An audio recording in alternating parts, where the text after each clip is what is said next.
Because if they were truly into you, you probably wouldn't need to decode basic manners like they're a secret message. That's the trap. A lot of people don't fall for mixed signals. They fall for clean signals delivered by a polite person. A smile, eye contact, fast replies, a soft tone, a little extra warmth. And the mind does what it always does when it wants something badly. It turns comfort into chemistry.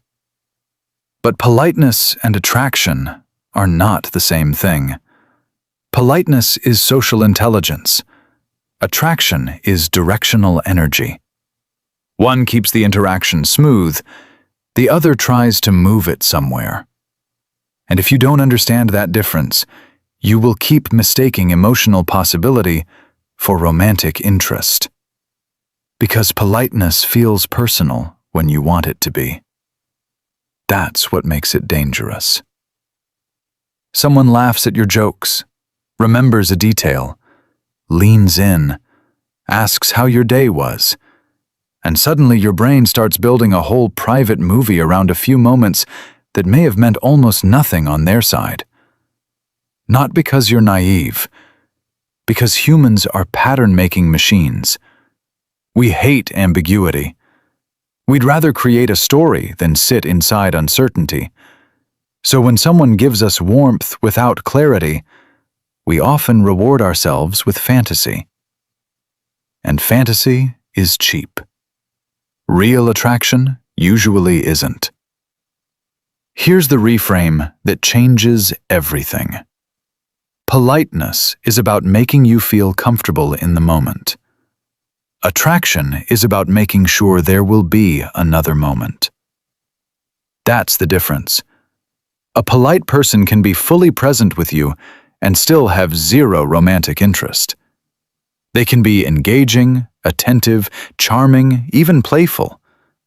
That doesn't mean they want access to you. It means they know how to exist around people without making things awkward. Attraction behaves differently.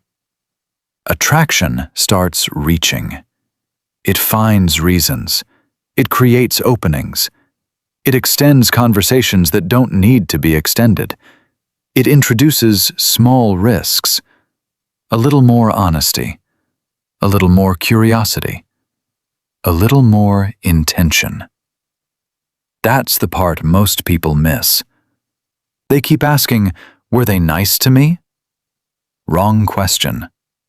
The better question is, did they make it easier for me to be in their world? Because attraction reduces distance. Politeness just avoids friction. A polite person replies. An attracted person reopens. A polite person smiles when you speak.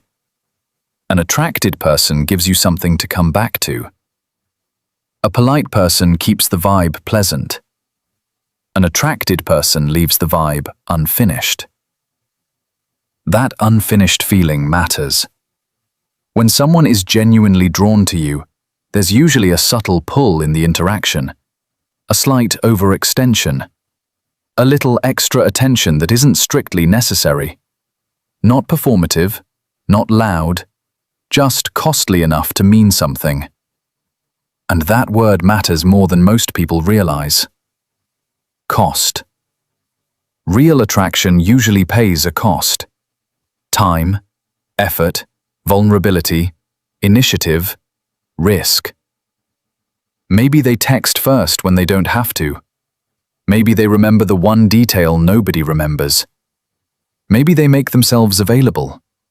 Maybe they shift their schedule. Maybe they ask the kind of question that exposes genuine interest instead of generic friendliness. Something gets spent. That's what separates attraction from courtesy. Courtesy is efficient. Attraction is inefficient on purpose. It lingers. It circles back. It invests. This is why so many people get stuck on mixed signals. The signals usually aren't mixed. Your interpretation is. You're counting warmth as evidence, but warmth is cheap for some people. Some people are naturally open, naturally charismatic, naturally attentive. They make everybody feel chosen. And if you're not careful, you'll confuse their personality with your specialness. That's a hard truth, especially when you really want it to be real. But there's another layer. Sometimes you don't misread politeness because the other person is misleading you. You misread it because politeness is safer to believe in than actual clarity. As long as it stays ambiguous, hope stays alive. You can keep analyzing, keep waiting, keep imagining that one perfect moment when everything clicks and all the vague signs suddenly become a confession. But attraction that needs endless decoding is usually not attraction worth trusting. People who want you may still be shy. They may still be awkward. They may still be inconsistent sometimes. But over time, attraction has a direction. It reveals itself through pattern, not potential. That's the standard. Not one look, not one late-night text, not one unusually deep conversation. Pattern. Do they return? Do they initiate? Do they make room? Do they get clearer, not foggier? That's where your answer lives. And notice something else. Politeness protects image. Attraction risks image. A polite person wants to be liked. An attracted person wants to be known. That changes the texture completely. Politeness says, I hope this interaction goes well. Attraction says, I hope this becomes something. One is socially clean, the other is personally invested. So if you keep getting attached to polite people, stop asking whether they were kind, attentive, or charming. Ask whether they made a move toward closeness that cost them something. Not a dramatic move, not a movie scene, just something real. Some effort, some vulnerability, some consistency, some signal that they weren't just enjoying your presence, but actively trying to keep it. Because this is the insider truth most people learn too late. Attraction is not measured by intensity. It's measured by movement. Not how electric the moment felt, not how long you talked, not how deeply they looked into your eyes. Movement. Did the connection go anywhere without you dragging it there? That question will save you years. If every conversation only exists because you start it, if every plan stays vague, if every sign disappears the second you stop feeding the interaction, then what you had was not hidden attraction. It was access to a polite person. And polite people can be intoxicating. They give just enough warmth to wake something up in you, but not enough intention to anchor it in reality. So you end up attached to a feeling that has no structure. That's why it hurts. Not because something profound was lost, because something vague was never allowed to become clear. And the mind hates unfinished things. So here's the shift. Stop reading kindness like commitment. Stop treating charm like proof.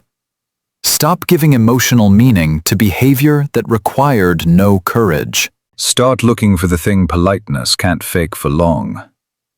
Sustained, voluntary investment. That's the tell. Not whether they were sweet, whether they moved closer, not whether they enjoyed you, whether they chose you. Because in the end, attraction does not just make someone pleasant, it makes them participate. And once you see that, everything gets simpler. You stop chasing warmth. You start noticing intention. And suddenly, the difference between being liked and being wanted becomes impossible to miss.